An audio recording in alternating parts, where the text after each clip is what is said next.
Where one star player can change the balance of power in the league. Fortunes rest on the bounce of a ball. The 2003 draft was viewed as a three-person draft with three franchise-changing players. And that would be LeBron James, Darko, and Carmelo. The 2003 NBA Draft Lottery was one of the most anticipated draws in history, with the Cleveland Cavaliers and the Denver Nuggets owning the best odds to win a highly coveted #1 pick. The draft lottery had a lot of intrigue because somebody was going to get their hands on LeBron James. The third pick goes to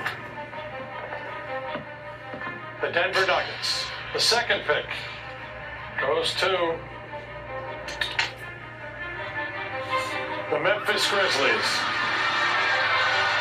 And that means that the first pick in the 2003 NBA draft goes to the Cleveland Cavaliers. When the picks just came out, I just kept praying about which team I was going to go to. The Cavs won, and so did the Detroit Pistons, who received the Grizzlies pick to complete a trade. But instead of locking on Carmelo Anthony, the Pistons fell in love with a mysterious Serbian teenager named Darko Milicic, who president of basketball operations Joe Dumars and his staff discovered during a chance meeting in New York City 8 hours earlier.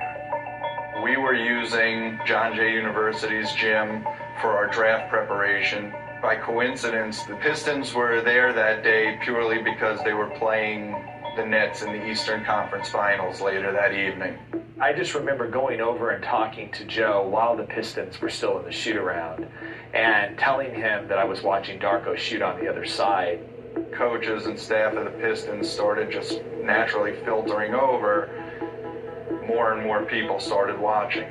I remember personally being wowed by the workout and having Dumars turn to me several times, just in awe of what he was seeing from a kid that was 17 years old. You can end the suspense now. Darko Milicic ring a bell to you? I've heard of him, and he or Carmelo Anthony would look good in a Piston uniform. I'm going to be politically correct here, and either one of them would do well with us. It's Darko, folks. Back to you. The night after their game had ended, and immediately scheduled a workout, and we knew pretty quickly there was an excellent chance Darko was going to become a Piston. The Pistons' decision to take Darko opened the doors for the Nuggets, potentially, to select Carmelo with the third pick. We really liked Carmelo. I remember right after the lottery said that it would be tremendously lucky for us if he was there at 3. I was never truly convinced until they actually made the pick that they were going to pick Darko.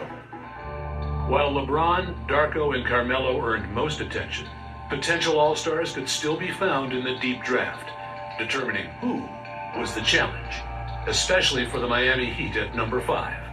When we came to work out Chris Kaman, we were standing around waiting, and Dwayne was working out at the other end of the gym, and Pat said, "Who's that?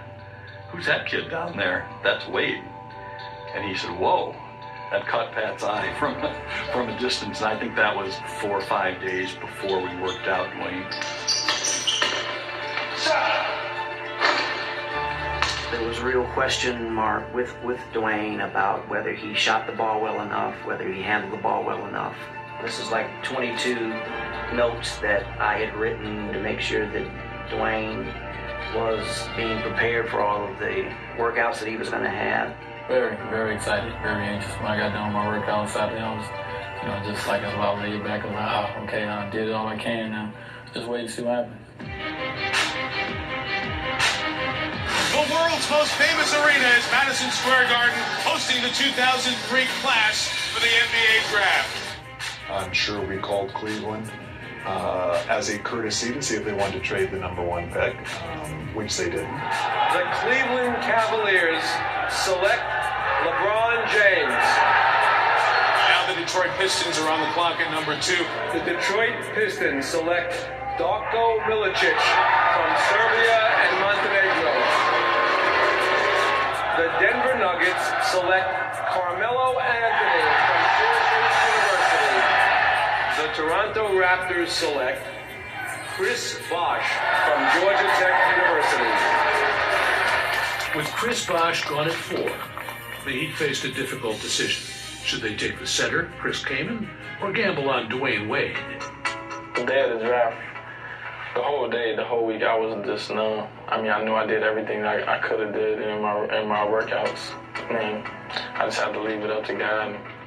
Torn by the choice, Heat head coach and president Pat Riley reached out to Michael Jordan's camp for advice from renowned trainer Tim Grover, who worked with Kaman and Wade. On draft day, I get a call on the cell phone, and it's Pat Riley. Pat Riley said, hey, listen, we have a decision to make. And he goes, we're considering also 2 of your guys, Dwayne Wade and Chris Kaman. Who has the superstar potential out of the 2? I said, the guy that has a superstar potential is Wade. Pat got into it again. Well, you know, we're looking for a big man. And I said, I understand you're looking for a big man, but you asked me the question of who has a superstar potential between the 2. The Miami Heat are on the clock, a 25-win team. Pat Riley tries to rebuild this team on the run. Hello. Pat talked a lot about Kaman, and I was real strong on Dwayne. The Miami Heat select Dwayne Wade from Marquette University. I'm just numb all over. I don't even know what to expect because it was going into the draft. It was like, Dwayne, can we take it from anywhere from 4 to 20? If I could do it all over again, I would love to go 5 once again to Miami because it's a place where I feel I belong. I've never seen this much excitement about a draft since then, and certainly never seen GMs more hopeful that the answer to all their problems resided in a few lottery balls.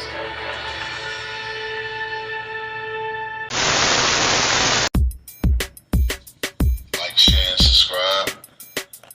I was on a platform probably like a week ago, and they still keep on talking about this GOAT debate between Michael Jordan and LeBron Ramon James. I just don't get it, bro. So I had to quench my thirst. And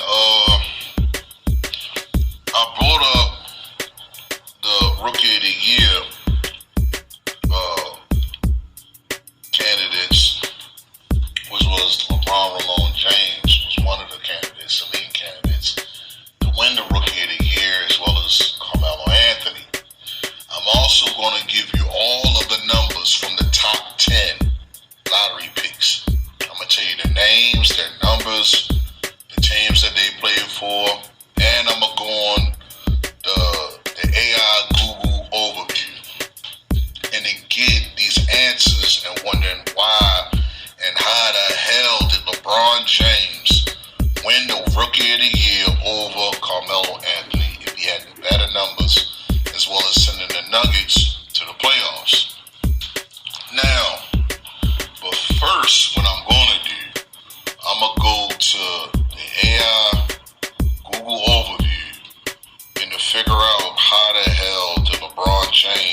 Rookie of the Year award, a player needs to accumulate the most impressive statistical performance with a strong emphasis on the total points, rebound, as well as assists, as determined by a panel of sports writers and broadcasters who cast weighted votes.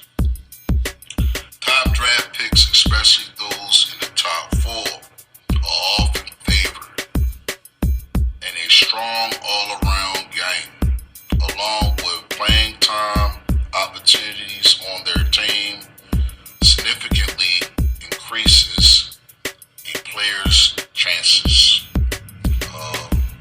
Key factors for winning: statistical performance, focus on putting up high numbers in the key categories like points, rebounds, as well as assists. All-around game, demonstrate versatility by impacting the game on both ends of the floor. I don't know how LeBron James got to be both sides of the court. He don't even play both sides of the court. These are one-dimensional players. What the hell? Right. High draft position, be a top draft pick, ideally with the first 4, as pass winners have come from this group. Team situation, a good team situation can help, as a player on better teams may have their impact on winning valued more. That's all I understand how come Melo didn't win. Although strong individual numbers on struggling teams are often enough for a Rookie of the Year winner. That sounds like a bunch of bull, you ask me. The voting process. A panel of sports writers and broadcasters, first, second, and third place votes. First place votes are worth 5 points. Second place votes are worth 3 points. And third place votes are worth 1 point. The player with the highest total points, some from those votes, wins the Rookie of the Year award. Now, this is just from the Google overview. Yeah, I mean,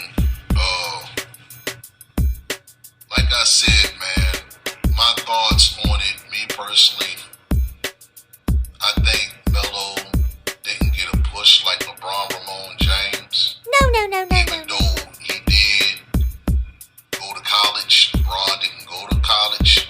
He came straight out of high school.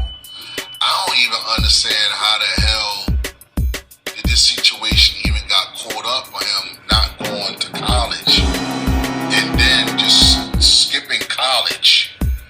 He didn't even do at least 1 year in college. He just jumped from a Catholic high school all the way to the league. It don't make sense, bro. He wasn't even the best player on that team. No. He was all hype though. I don't get it, bro. Oh yeah. Like I'm saying, yo, like this is all about the brotherhood, man. It's all about that brotherhood, the fraternity that you with. That's just about it, how I feel about it.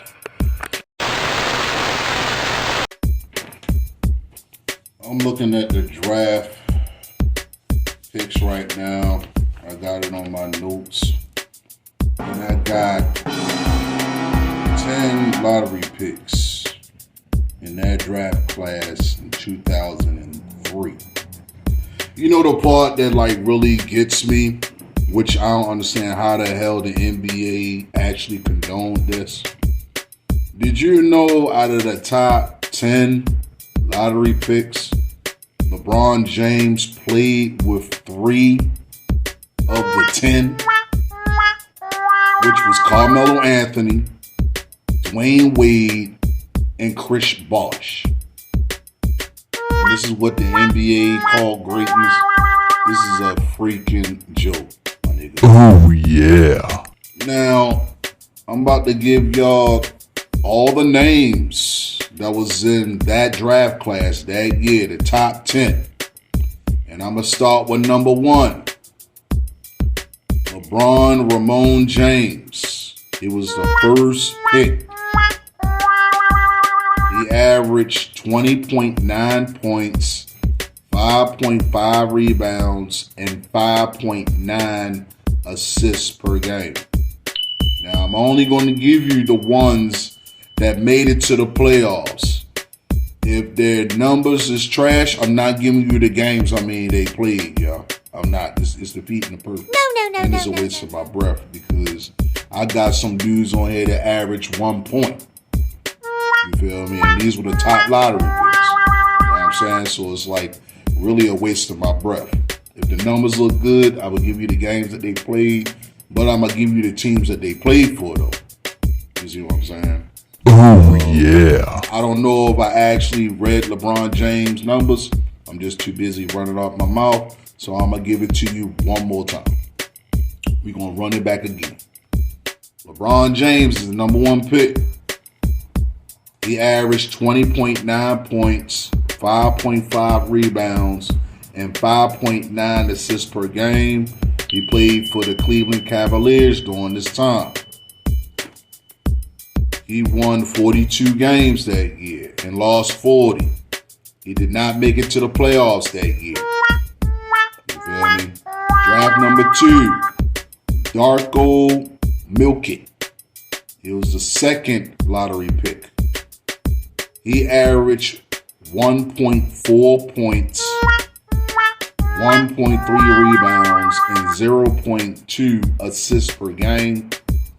And Darko played for the Detroit Pistons during that time. The third pick, Carmelo Anthony. He played for the Denver Nuggets that year. Melo averaged 21 points, 6.1 rebounds, and 2.8 assists per game. Melo played 82 games that year. And LeBron James played 79 games that year. Melo, by him playing 82 games, he averaged 21 points, 6.1 rebounds, and 2.8 assists per game. The Denver Nuggets went to the playoffs that year. They won 43 games and lost 39. They were the 8th seed. They got kicked out in the first round by the Minnesota Timberwolves. The Wolves won 4-1. So I think Melo should be a top candidate for Rookie of the Year. Oh, yeah. The 4th pick is Chris Bosh. He played 75 games. He averaged 11.5 points, 7.4 rebounds, and 1 assist per game, playing for the Raptors. The Raptors did not make it to the playoffs that season. They won 24 games and lost 58. So they were disqualified.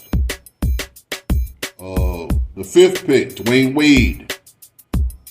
He played 61 games that year. He averaged 16.2 points, 4 rebounds, and 4.5 assists per game. The Miami Heat did not make it to the playoffs that year. They won 25 games. Okay?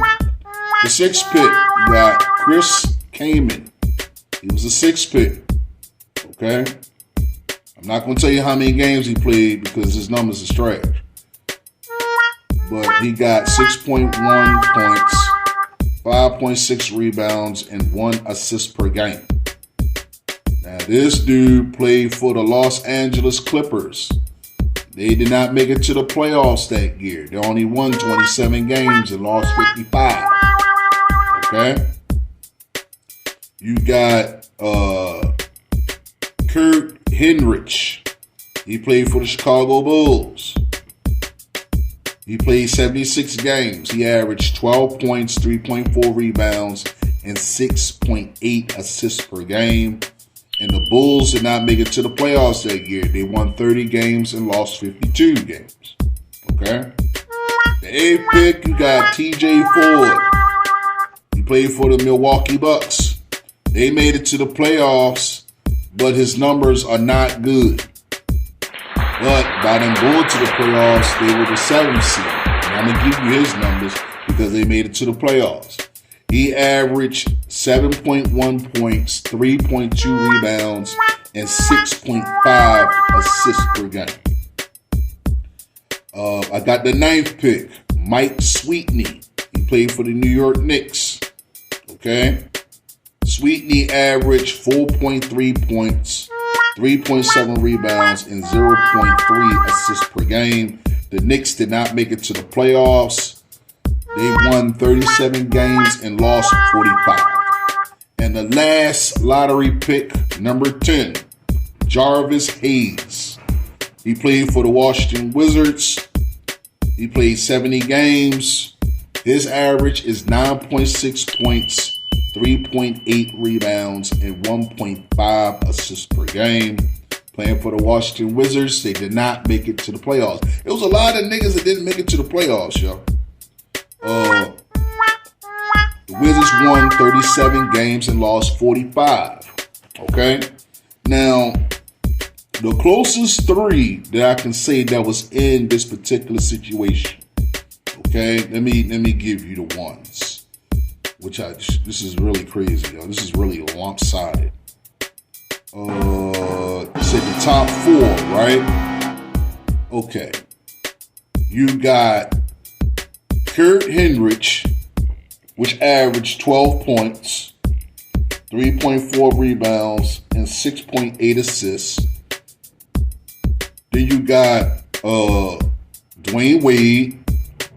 He got 16.2 points, 4 rebounds, and 4.5 assists.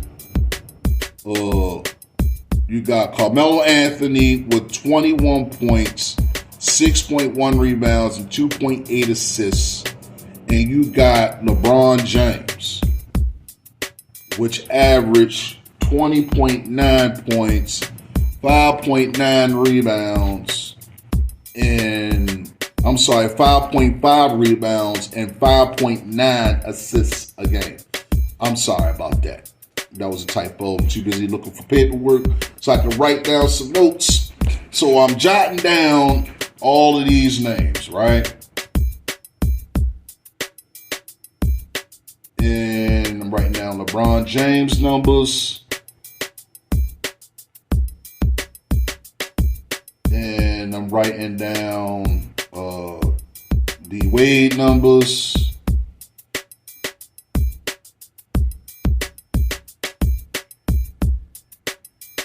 And because it said the top 4, right? So I'm gonna put down Wade is the 5th pick.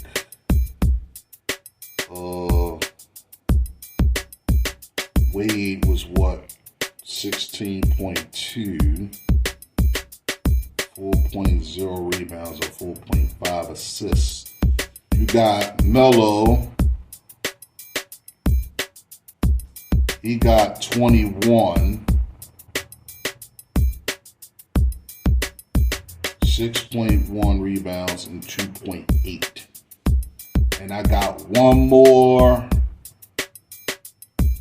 which is Kurt Henrich. And he is the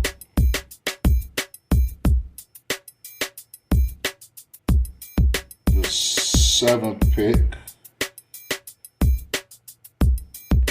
And Melo is the 3rd pick. And let me give you Henrich numbers. Henrich numbers is 12 points, 3.4 rebounds, and 6.8 assists, right? All right. So now I got the top 4 candidates. You got LeBron James, D Wade, Carmelo Anthony, and Kurt Henrich. Now, out of all of these debacles, yo, Wade didn't make it to the playoffs. Henrich didn't make it to the playoffs. LeBron James didn't make it to the playoffs. Out of all these niggas, It was only 2 niggas that made it to the playoffs, y'all. It was TJ Ford made it to the playoffs, and Carmelo Anthony was the only 2 niggas that made it to the playoffs that year. But this is where the controversy comes in, all right? The popularity contest, okay? Who and what nigga are the most hyped? That particular year, the nigga that was most hyped, what I know for a fact, was LeBron James. Oh, yeah. Even though Carmelo Anthony came out of college, straight out of Syracuse, that don't mean diddly smitly. Oh, no. When it comes to manipulation in the social media, manipulation on your entourage, your crowd, as well as who is backing you up behind the scenes. That don't mean nothing, my nigga. It's all about who is pushing you behind the scenes. Oh, yeah. Even though Carmelo Anthony had the better numbers between him and LeBron James. LeBron James, like I told you, 25-5, and Melo is 21-6-2. Now, this is where it gets funky, like I told you. The Nuggets made it to the playoffs that year. Who had the better influence on team chemistry? Carmelo Anthony. Who had the better leverage for social media and sports media like ESPN, FS1, Fox, YouTube, TikTok, LeBron Ramon James, sports writers, broadcasters. We talking about political pushes. Oh, even though Melo has the better numbers, even though his team even made it to the playoffs, the controversial situation is LeBron James won because of social media. What? You see what I'm saying? Even though Melo had the better year, even though he went to the playoffs, everything is based on who is covering your ass behind the scenes. Oh my God.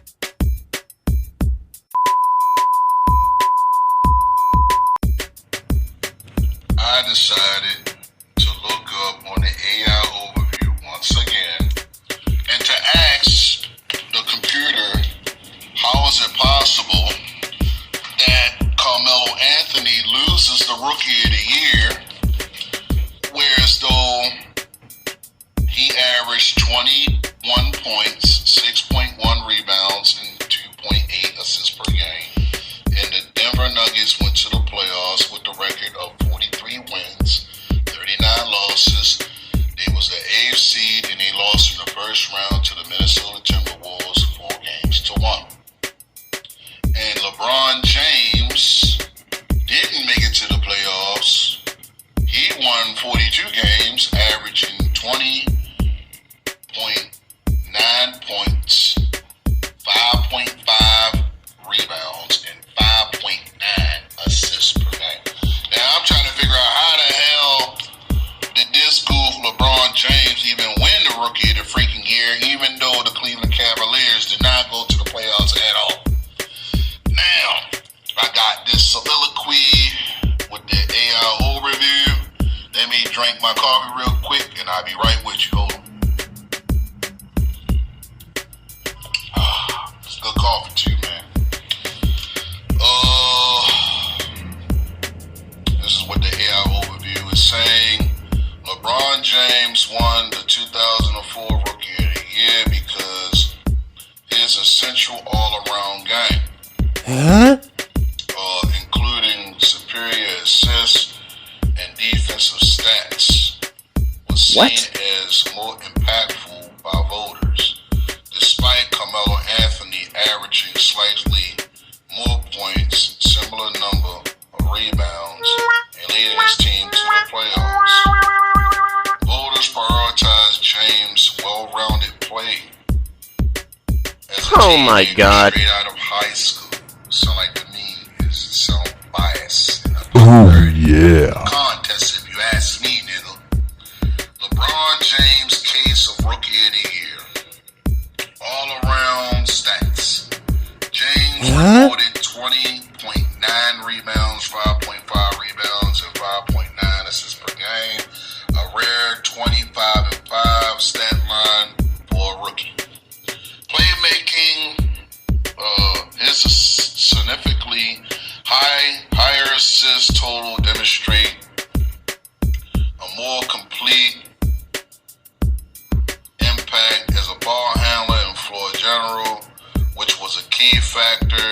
winning the award. Defensive prowess. James also posted better numbers in the defensive perspective, including more blocks, more steals, contributing to his status as a more complete player, which I think is completely bold. Higher expectations. This is where it gets sticky, okay? As a highly talented teenager straight from high school, James' immediate dominance and ability to impact the game in multiple ways impress voters. For real, y'all, really.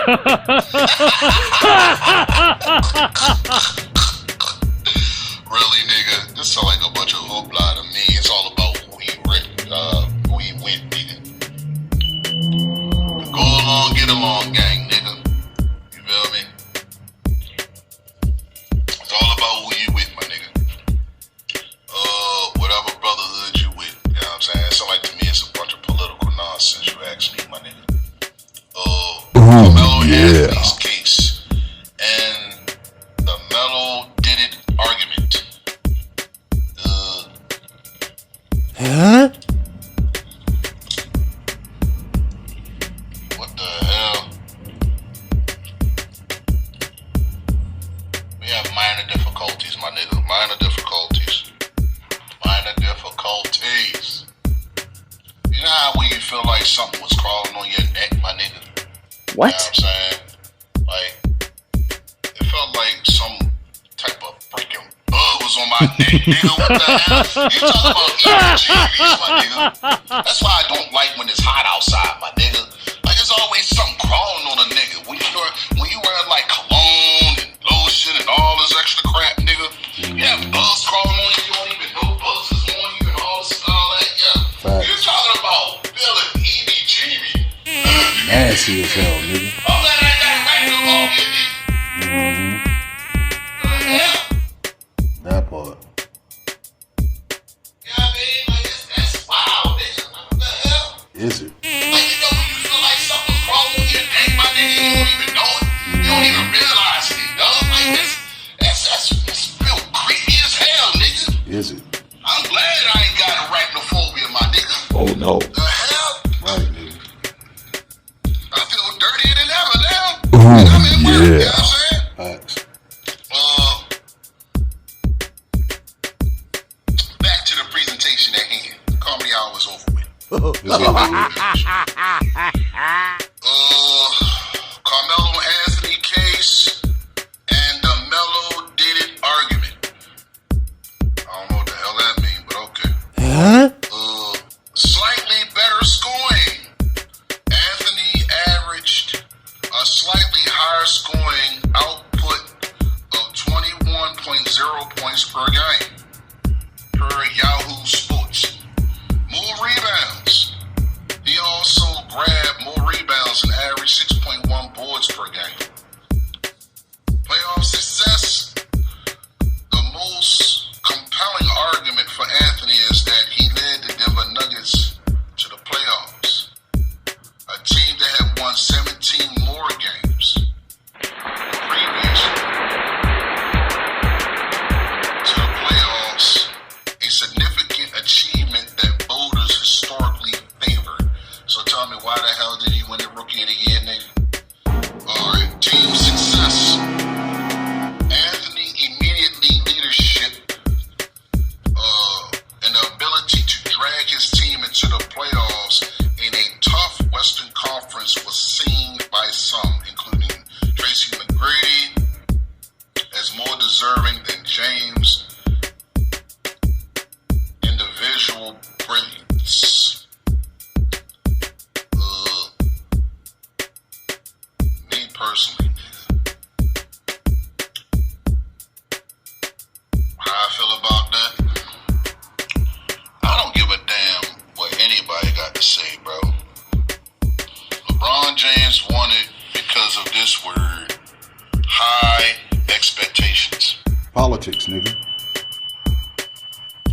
Take a shot at my coffee again, man. High expectations. Let me read this again to y'all. expectations. As a highly touted teenager straight from high school, James' immediate dominance and ability to impact the game in multiple ways impressed voters. How the hell that possible? I don't know what was so impressive about LeBron James that particular year as a rookie. That part. I don't get it, bro. So I lost. My thing is like this, bro, okay? He played 79 games this year, well, that year. He averaged 20 points, 5 and 5. 25 and 5. Honestly, I think 25 and 5 is not better than 21, 6 and 2. No, it's not. Because he has more numbers, yo. 21 is better than 20. Is it? You see what I'm saying? It's a whole lot of hypocrisy, yo. Oh, yeah. Who I think deserved the Rookie of the Year? Honestly, I say Carmelo Anthony for the simple fact that the Cleveland Cavaliers didn't make it to the playoffs that year. They only won 42 games and lost 40. Right. They were disqualified from the playoffs. Right. The Denver Nuggets won 17 more games compared to that last season that they was having before Anthony even got there. Right. They won 17 more games. Right. And they went to the playoffs that year with 43 wins. Who had the better rookie season, LeBron James or Carmelo Anthony? No. Regardless of the fact that LeBron didn't take his team to the playoffs, they still looked at the high expectations. The sports writers, the TV views. You got ESPN, you got FS1, you got Fox, probably advertising LeBron Ramon James that year compared to Carmelo Anthony. Right. You see what I'm saying? Politics. It's more hype. That's how that nigga actually got it. Whoever he's rolling with, from back then till now, whoever he has on his side, the brotherhood, they're watching his back as far as media is concerned, behind the scenes is concerned. Right. Whoever is in his face and presence right now, they are the ones controlling the media. Right. What I mean by the media, Influencers, social media. Right. You feel me? You keep that in mind, family. And on that note, peace and I'm gone. If you reach for my train, I'm going to send your ass to God. Don't ask me about my pieces or you will see Jesus. I'm just letting you know, if you so happen to look at my channel, I'm going to blow your ass off. If you so happen to ask, bro hero, can I touch your chain? I'm going to blow your ass off. If you so happen to just stare at my chain, I'm going to blow your ass off.